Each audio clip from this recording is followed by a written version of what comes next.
So I'm going to present this comprehensive product development software for school, colleges, and universities. So I'm going to present yung Solid Edge.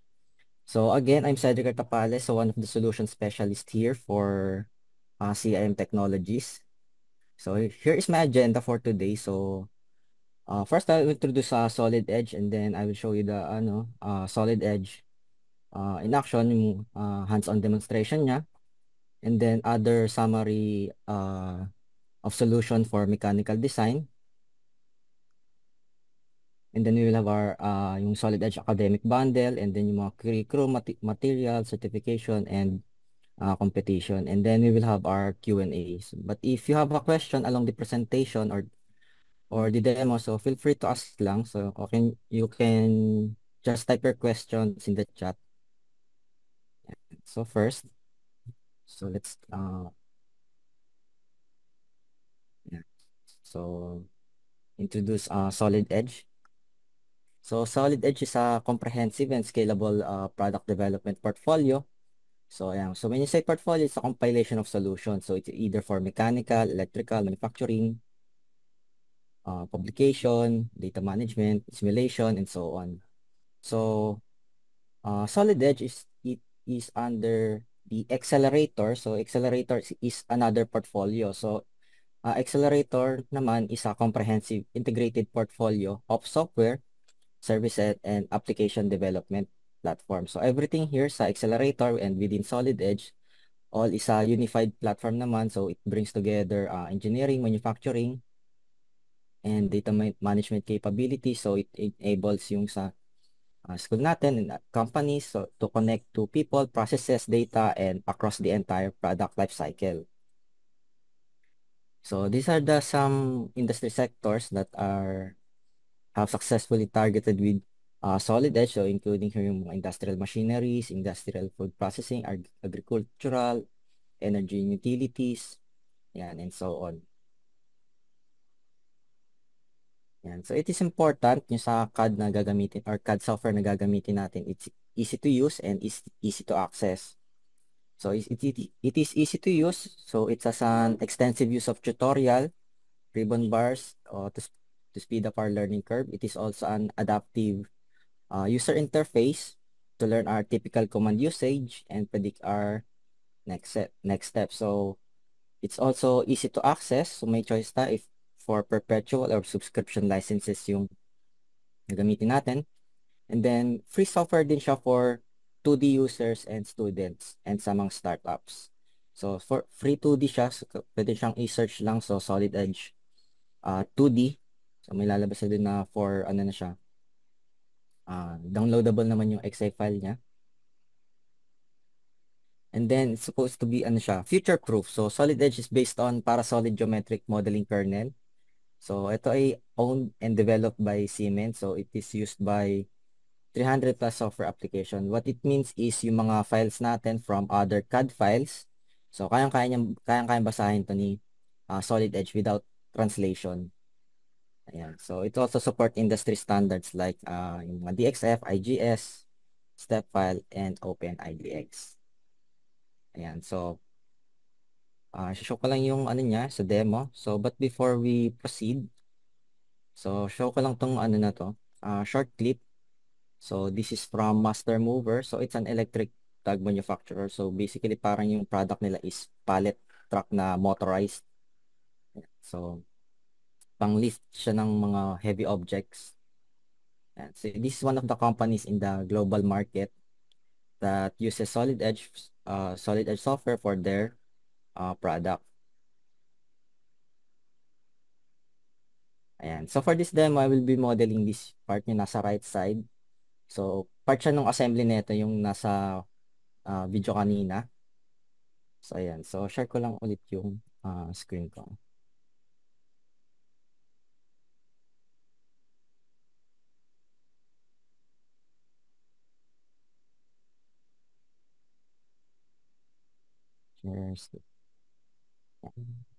So ito yung sa Recording in progress. yan. So ito yung sa Solid Edge. So pagdating niyo pa lang sa may ano niya, opening niya pa lang, so meron na siyang agad mga tutorial to start yung sa Solid Edge. May mga ano rin siya, quick UI tour. And then meron siyang tab for Discovery Center, mga extensive tutorials din to. And creating part, assembly, drawing. So ayan. So mapapabilis na ito yung learning curve natin. And then meron siyang learn tab. And then meron siyang other tools to learn yung usage ng mga sa Solid Edge, yung mga features niya. And then meron siyang din mga other tutorials din. Ayan. Ayan. So create lang ako ng new part.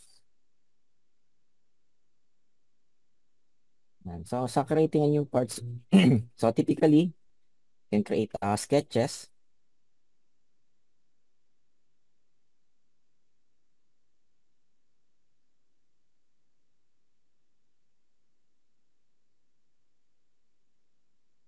So create lang ako ng sketch.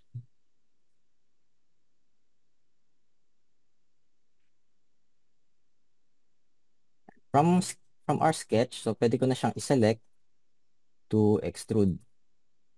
Yes, pwede ko siyang extrude or select ko siya. And then pwede ko na siyang i-revolve din.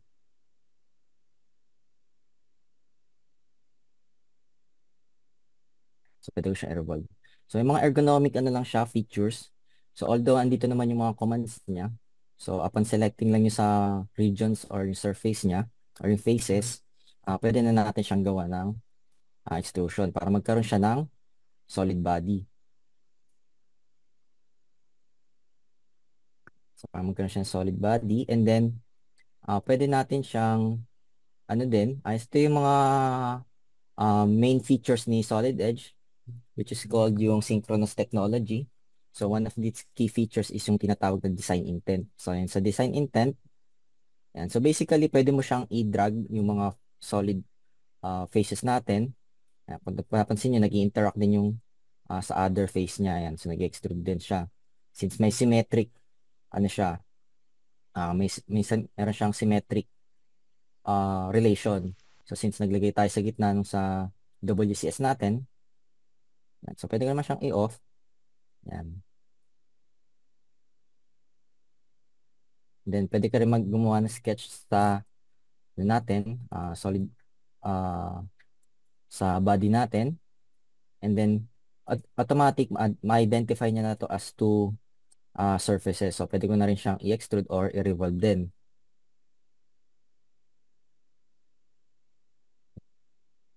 So ayan. And then yung sa natin din, sa solid body na rin natin to. So pwede na natin siyang lagyan ng dimensions directly. Ayan. To edit yung body natin. Ayan.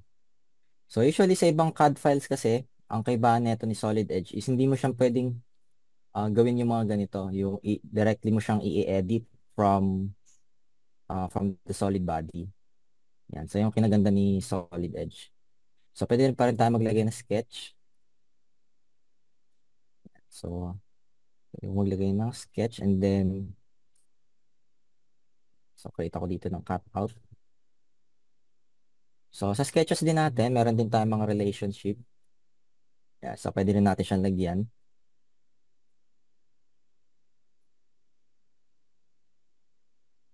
Yan. So lagyan ko rin siya ng horizontal relation, and then lagyan ko na siya ng dimension. 35.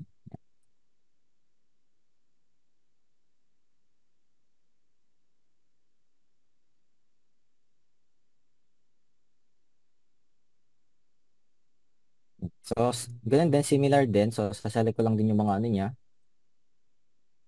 yung mga faces niya.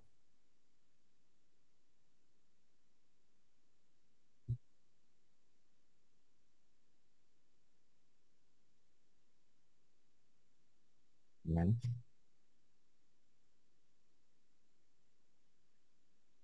So, dito, pwede ko na siya extrude. Automatically, pag na-detect niya yung mga bodies na yun, i-extrude cut niya yun. Yan. So, hide ko lang yung mga dimensions niya. Ayan. And also, meron tayong mga features dito. And then, ito pala, nakalimutan explain. So, yung mga sa mga features niya, kung napapansin niyo, may para siyang short video tutorial kung paano siya gagamitin yung mga commands na nakalagay dito.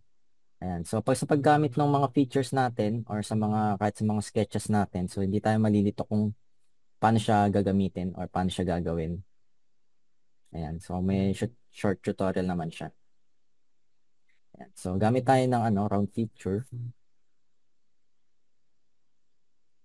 Create ng mga rounds.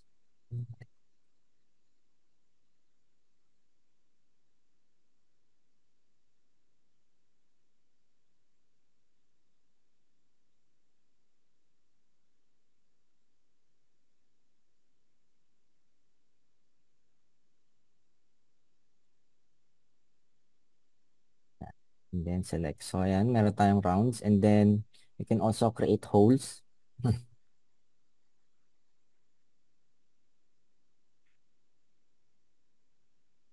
And then, yung mga features na nilalagay natin, so meron din siyang pattern feature para magawan siya ng pattern.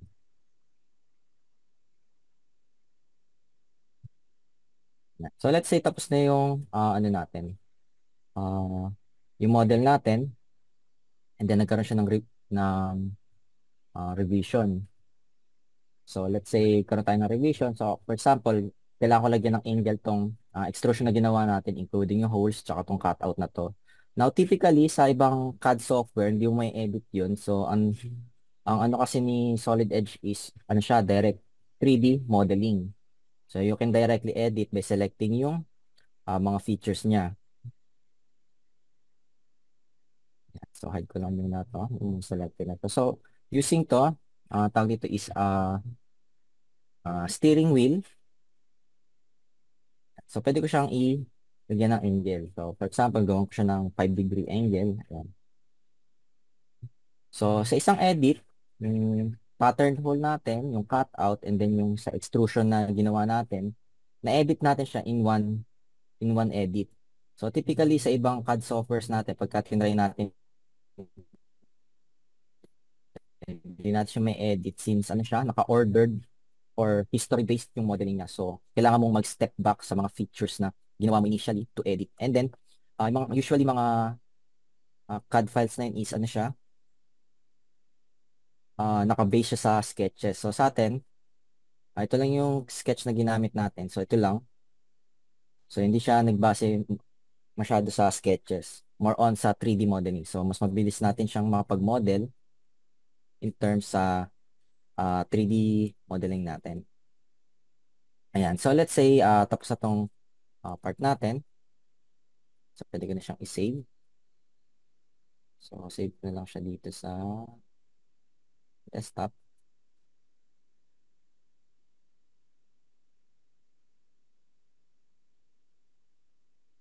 And then, mag-open ako ng assembly niya.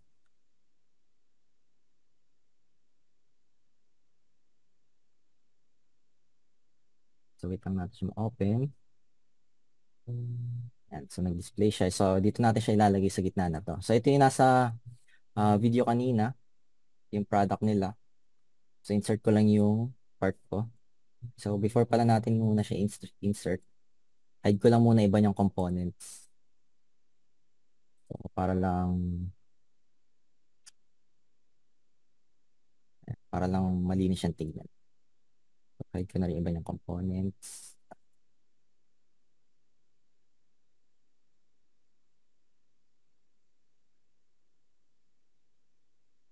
Ayan. So, insert lang natin yung part natin dito. So, insert ko siya.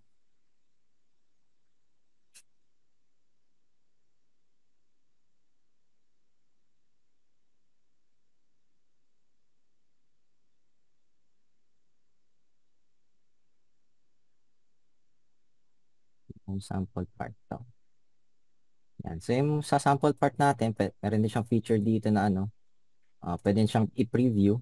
So, every time magse-select tayo ng mga natin, hindi tayo nanguhula kung ano yung part na sineselect natin. So, meron siyang preview dito. And then, drag and drop lang siya.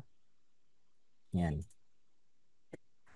So, from here, pwede ko na siyang lagyan ng relationship yung natin. ah, assembly natin. Ay, so before ko pala i-ano, so nakalimutan ko pala ipakita. So may isa pang other feature si ano, si Solid Edge. So, kalimutan ipakita to yung face relate. So, kung sa sketches natin, meron tayong relation. So, dito rin sa ano, face, sa mga features na ginagamit natin. So, meron din siyang uh, features to create a relation sa mga features natin. So, for example, itong concentric, pwede ko siyang iselect. So, maging concentric siya dito sa round surface na to. Yan. So, gumalaw siya pati yung pattern part natin. So, wala tayong ginalaw sa ano niya, yung location niya. Ginalaw natin siya through relation. Ayan. So, pagdating din sa assembly, maging updated na rin yun. Ayan. So, ano ko lang siya ulit, i-assemble ko lang. So, meron tayong tinatawag na flash fit. So, automatically, dinedetect niya kung yung type ng geometry yung ano, sineselect natin. And then, siya na nagdi-decide kung anong type nung relation yung gagawin niya. So, for example, sinelect ko yung cylinder. So, kukunin niya yung axis nun. So, ayan. So, pag nag-click ako ng flat surface, so kanina flat surface to, ginawa niyang coplanar. Ayan. So, select ko lang ulit to. Ayan. So, meron na tayong assembly. So, sa assembly na to, ipapansin natin, meron siyang mga maluluwag na part. So, sa assembly din, gumagana pa rin yung ating tinatawag na face relate. Ayan. So, hindi lang siya sa part, pwede siyang gamitin, pwede mo rin siyang gamitin through assembly din. Ayan. So, for example,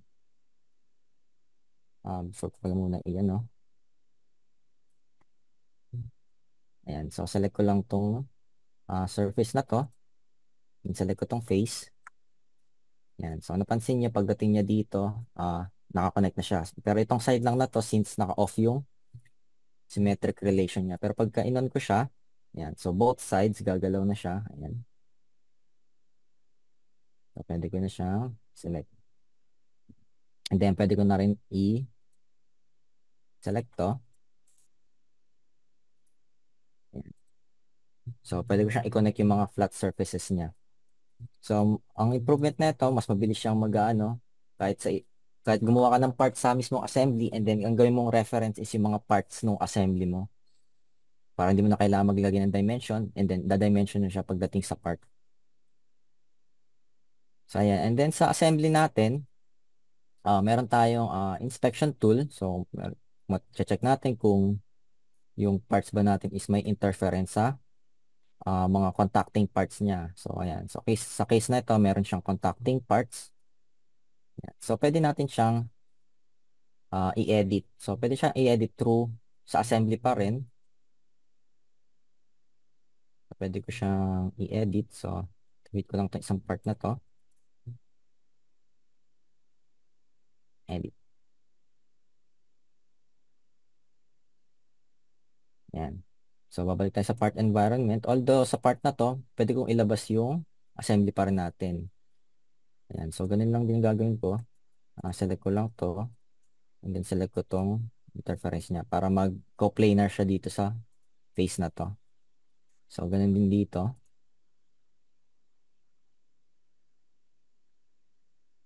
Ayan. So, close ko siya. Ayan.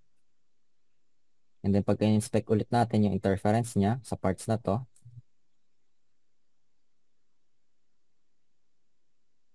So, wala na interference. So, dito pa lang check na natin kung magkakaroon ng problem yung sa assembly natin bago natin siyang i-gawan sa more on physical na environment.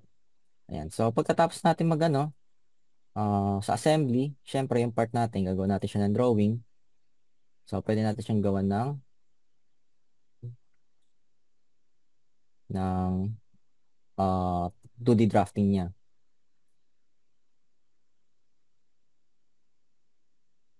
So, kunin ko lang itong default draft niya. So, kunin ko yung sample part niya. So, ito naman sa sample parts na to, ano naman to, very generic lang din naman.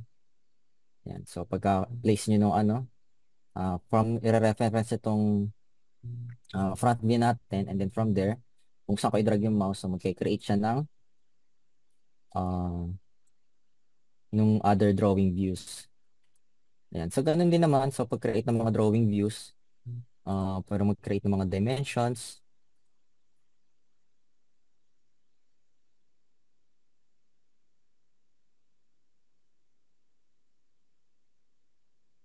Ayan. So, meron din tayo pangkuha ng mga auxiliary views.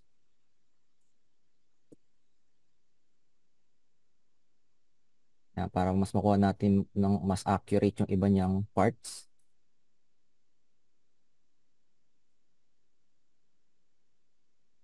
Since naka-angled to.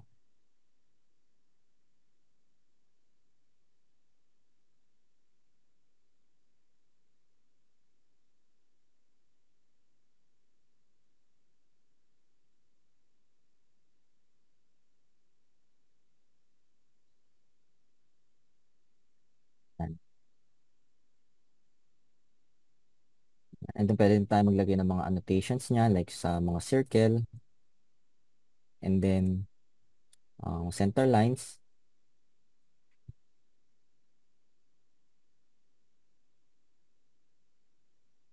And then pwede tayo mag-create ng detail view.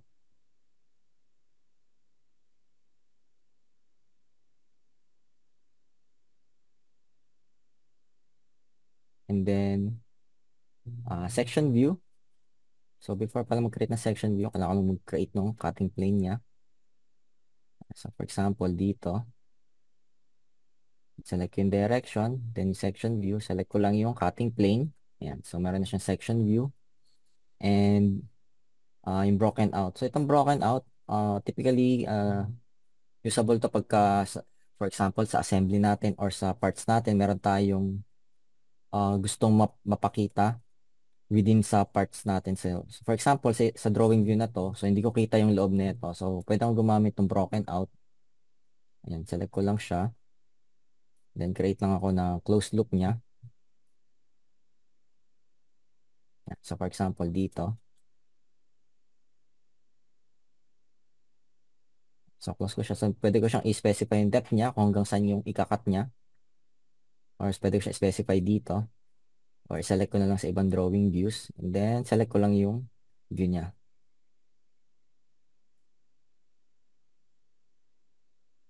So makikita mo na yung internal part, yung cutout niya dito. So from here, pwede ko siyang lagyan din ng dimension.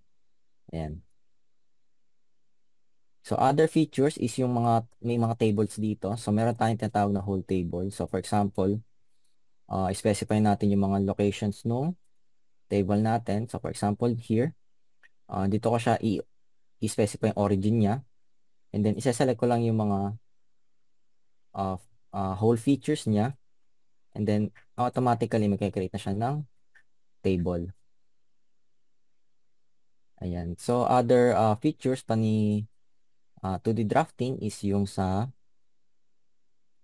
open ko lang tong sub-assembly na to. So ito yung isa rin part nung sub-assembly nung assembly natin. So ito siya, itong part na to. Yan. So create ko lang siya ng new draft. Ito kasi meron na siyang included na exploded view. Yan. So update ko lang siya. So may exploded view na siyang kasama. And then from here, so meron ditong parts list. So kung halimbawa, gumagawa ko um, ng BOM o Bill of Materials natin. Yan. So sa bilis ko siya makukuha dito. So sa-select ko lang automatically, iano niya na dito yung mga parts natin. Ililis niya na yan. And then yung table na to, editable siya. Yan. So for example, gusto yung malaman kung yung type of material niya, then yung quantity. So pwede ko siyang i-add. So yung mass niya, i-press ko na okay. Yan. So mag-update agad yung table natin. Yan. So mas mabilis lang gumawa mag-drawing and based din naman sa standards yung mga nakalagay dito within Solid Edge. Ayan. So add ko lang din. So yung part natin. So open ko na lang siya. Yan. So, open ko lang yung part natin. So, other features is yung may simulation. Sa simulation, meron din tayo simulation within, ano din naman, Solid Edge. Yan. So, kung masyalagay ng material. So, for example, may mga materials ako dito. Yan. So, yung mga materials na nakalagay dito by default, ano naman to, by standards naman to. Ayan. So, yung mga properties naman dyan. And then, pwede tayo mag-add din may mga ano dito. Other properties din kung may known properties tayo na gustong itry sa kung nagpo-prototype tayo or nag-design ng bagong parts. Yan. So, for example, apply ko tong aluminum. Apply ko sa model niya. Then, create na ako ng new study. So, define ko lang yung force. So, for example, lagay ko yung force dito. And then, yung fixed part niya. Yan. So, meron ditong mesh. So, yung mas finer, so mas accurate yung ano natin. Yung ano natin. Pero to save time, para hindi siya ganun katagal mag-render. So, bababaan ko lang yung ano niya. Yung mesh niya.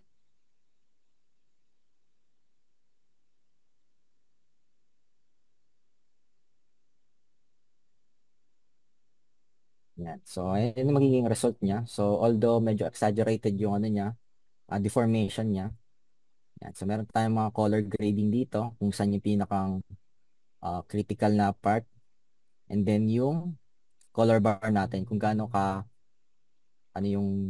kung gaano kalakas yung force na nag-apply dito sa part na to or pressure. Yan.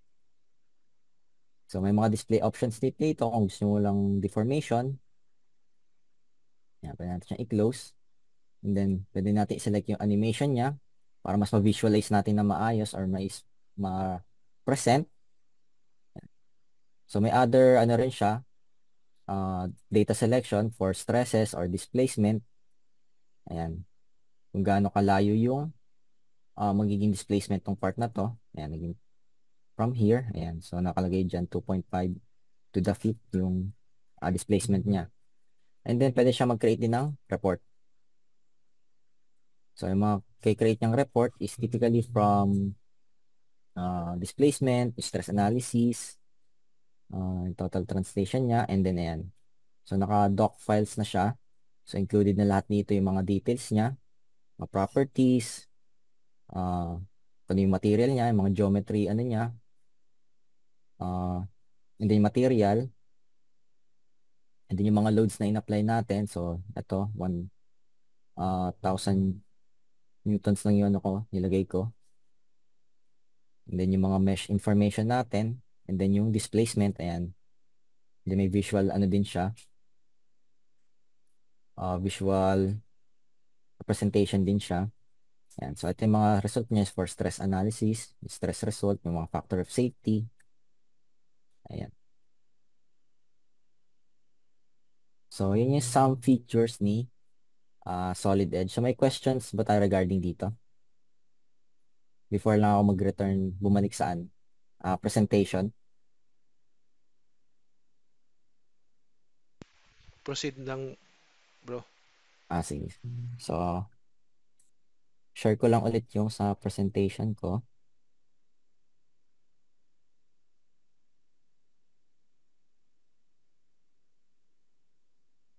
Ayan.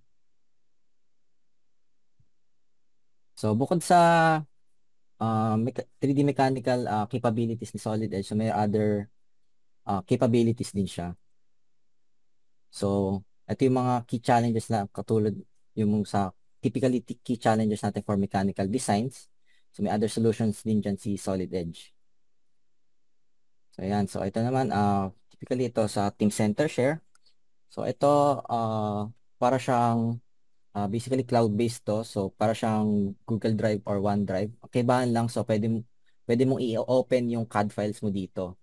And then, pwede rin i-open yung CAD files ng ibang users na may access sa CAD files na naka-upload dito. So, ang kagandahan nito, ma-open mo yung CAD files, pwede mong ma-check yung dimension or yung parts, yung mga dimensions niya, yung mga material, and then pwede mo siyang magkaroon ng exploded view, and then pwede ka rin maglagay ng markup. So, ang kagandahan nito, kung syempre, kung isasend natin siya sa iba nating, for example, sa mga colleagues or sa mga project management manager natin, ayan. So, kahit wala silang solid edge, ma-open nila yan kahit through, ano lang, Google Chrome lang, ganun, browser lang. So, kahit sa mga handheld device natin, like sa cellphone natin, ma-open nila yan. So, meron silang to check yung kung ano ng progress ng model natin or yung projects natin. And then other naman, ito data management. So basically ito yung may server na tayo na ginagamit. Ayan. So lahat ng mga files natin through ano na through cloud na. So pwede tayong maglagay ng local server or sa cloud servers na. So doon na lang natin kukunin yung mga files natin. So mas manageable yung data natin. And then ito, yung sa pinakita ko kanina sa mga hands-on uh, hands-on demo. So you can directly edit nga yung parts natin. So you can model fast and flexible through Solid Edge. And then ganun din sa assembly. So mas fast and flexible din since yung pwede mong i-edit and directly edit din pa rin yung models mo, yung mga parts na nilalagay mo sa assembly. Ayan. So ito pa, meron pa specifically for designing sheet metal components. Ayan. So pwede tayo mag-edit din yung ano. Ganun din yung ano niya. Uh, technology na ginagamit ni Solid Edge dito which is yung synchronous technology. Direct editing pa rin. So applicable pa rin siya dito sa sheet metal parts. And then designing structural frames. So Solid Edge design to simplify yung creation natin mga structural frames whether creating simple or complex. So designing provides tools for functionalities to streamline your entire frame design process. So mas intuitive siya. So, automatically niya na siya specify kung ano yung type ng beams or structures yung ilalagay natin. And then from 2D drafting, so siya na din, may specify niya na rin kung ano yung uh, mga cutting specifications niya or welding specifications.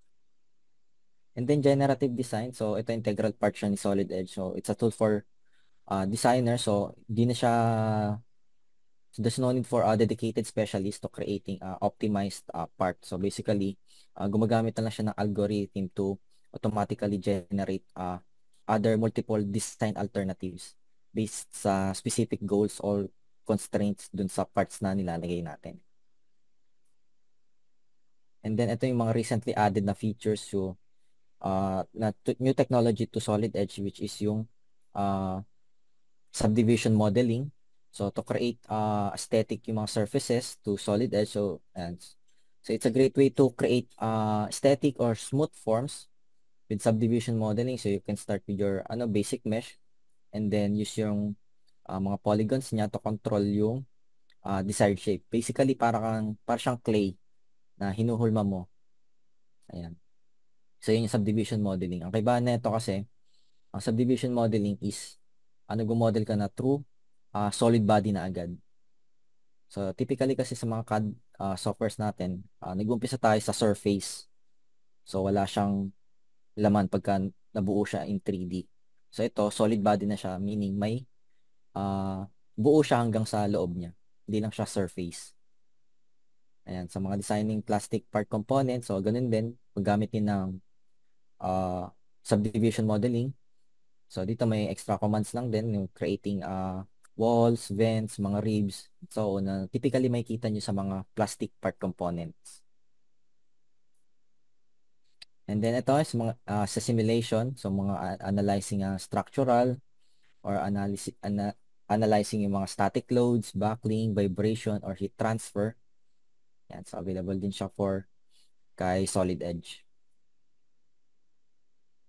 So makikita nyo sa video.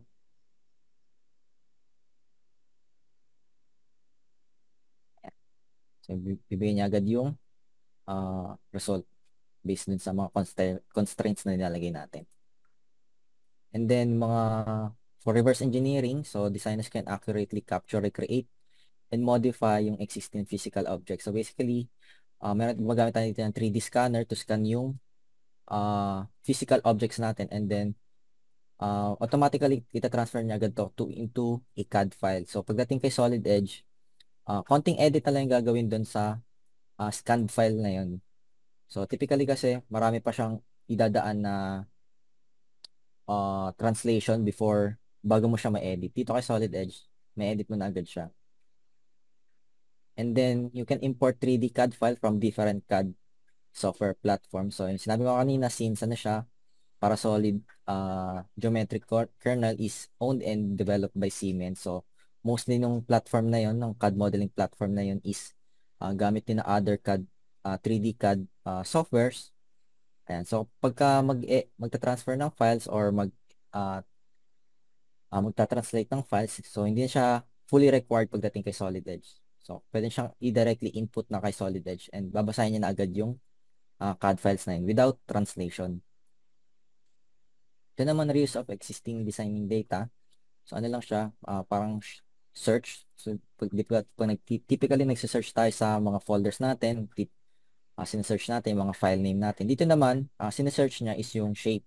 So basically, parang isasuggest niya lang na kung pwede pang gamitin tong part na to para mas makatipid tayo sa data, hindi mag-cluttered yung mga data natin, ng mga parts natin. So yun yung purpose ng Solid Edge Shape Search. And then, ito recently na-add natin sa ano na to, sa industry, is yung model-based definition. So basically, para siyang 2D drafting pero naka 3D yung drawing natin. And then nakalagay na dun yung mga dimensions niya, annotation, mga surfaces finish. Ayan. So mga tolerances, tsaka yung mga geometric tolerances, ayan, nakalagay na siya into 3D since nasa digital age na tayo and we're on to digitalization. Para siyang imbis na hard copy na 2D yung gagamitin. So, meron siyang 3D. And then, included na yung mga dimensions na dito. So, yun yung model-based definition. And then, piping, PNID, piping and design. So, you can also design complex and 3D piping design. And then, meron siya din diagram. So, pwede, included din dito yung mga ano niya, mag-create ng table for BOM, for costing, ayan. And then creating visualization. So meron din siyang Solid Edge for photorealistic render animation through KeyShot. So upon installation, meron siyang kasamang KeyShot application. So yun yung gamit ni Solid Edge for photorealistic rendering. So ito naman for ano natin sa academic bundle.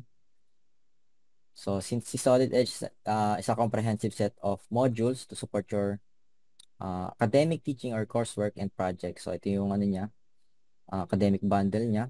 So usually nag-start tayo from mechanical designs.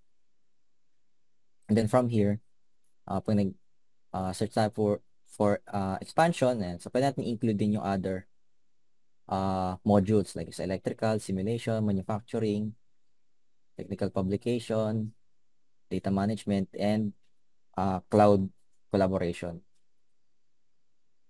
So Solid Edge is sold na packages. So typically from classic to premium. So sa Solid Edge Academic Bundle, so includes na yung capabilities dito ni premium. So ito na yung pinakang complete package ni Solid Edge sa premium. So ito yung pinaka-academic bundle niya. So ayan. So meron siyang within Solid Edge Premium. And then gusto ko lang kayo mag-focus dito sa floating licenses. So currently kasi mas pinupush yung subscription licenses pero meron pa rin naman na perpetual, available pa rin naman siya. Ayan. So flexible pa rin kung anong type ng licenses yung kukunin natin. And then ito lang mga other schools worldwide yung gumagamit ng Siemens as their software sa in-class instructions nila.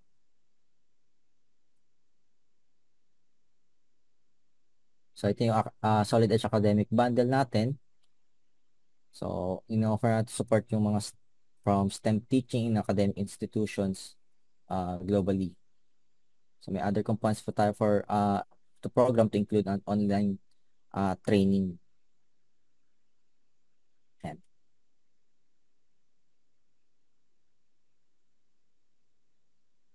May mga curriculum and materials din. So, ayan. So, we do have a instructor-led courses.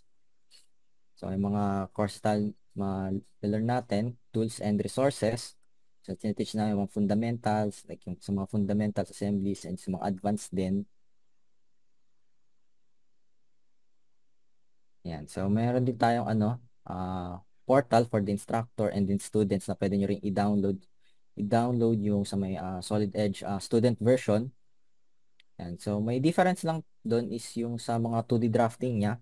Basically, may ano lang siya, watermark na for education purpose yung print niya sa may drafting. So, yun lang naman yung mga, alam kong difference. And then, meron tayo din mga tutorials for self-learning. So, yung pinakita ko kanina, pagpunta dun sa opening pa lang ng Solid Edge. So, yung mga tutorials doon, mga self-learning. And ito yun, mga available sa kanya. So, available inside Solid Edge. And there's also a self-paced training courses. So, ito rin included din yun doon sa mga tutorials niya. And then, meron din Solid Edge, meron din siya mga learning paths. So, basically, ito yung learning portal, portal ni Solid Edge. So, pwede kayong dito for, Solid Edge Introduction to 3D. Yan. And then, mga certification din for associate to professional. And then, ito, may expert level for more on high-end sa mga pang professional na. So, yun lang, sir. So, may add questions and so may questions ba po ba regarding sa presentation?